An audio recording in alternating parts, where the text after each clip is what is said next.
السلام عليكم، يعطيكم العافية. أكلة كتير طيبة وأغلب الشعب السوري بيحبها، أكلة الإسبانيا. رح نساويها اليوم بطريقة مبسطة وإن شاء الله بتعجبكم. تعالوا لنجربها. سميد فرخة 500 غرام بيطلعوا كاستين ونص. عندي سكر 500 غرام بيطلعوا تقريبا كاستين ونص. فانيليا 10 غرامات. عندي 4 بيضات.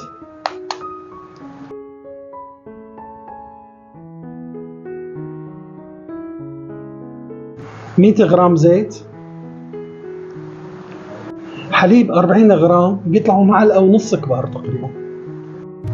عندي 600 غرام مي، بدي احط هلا 300 واخر الخليط بحط ال 300 الثانيات.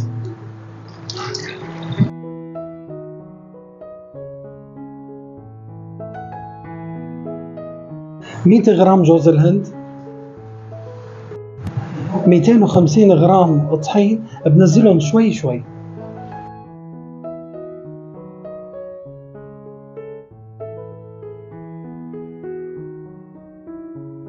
20 غرام بيكنج بودر.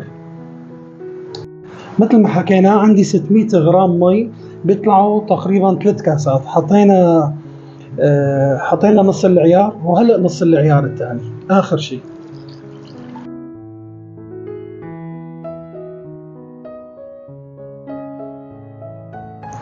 عندي صينية وعندي معلقة سمنة، هلا بدهن السمنة وعندي رشة طحين برشها تعطي طبقة عازلة للأكلة الإسبانية. بعد ما دهنت الصينية سمنة وعملت لها رشة طحين، هلا بحط الخليط وباخذ الصينية على حرارة 200 تقريبا، بدها 30 دقيقة ل 35 دقيقة.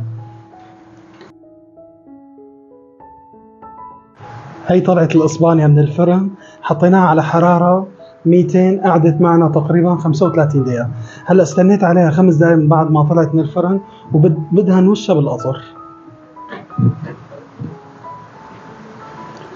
كتير طالعة مرتبة ما شاء الله، ونفس اللي كنا ناكلها هيك بسوريا. معروفة هالأكلة بنحبها كتير بسوريا. بعد ما دهنتها بالقطر هلا حرشلها جوز الهند.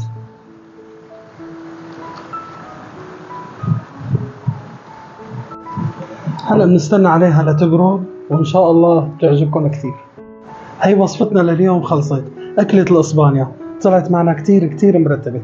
أهم شيء أنا بكل عيار بعطيكم إياه، أهم شيء المصداقية. إن شاء الله بيطلع معكم ظابط، تتبعوا كل خطوة أنا عم ساويها. شوف ما أحلاها كيف طلعت. هي أكلة الإسبانيا كتير بنحبها بسوريا نحن، جربوها وما بتندموا. يعطيكم العافية.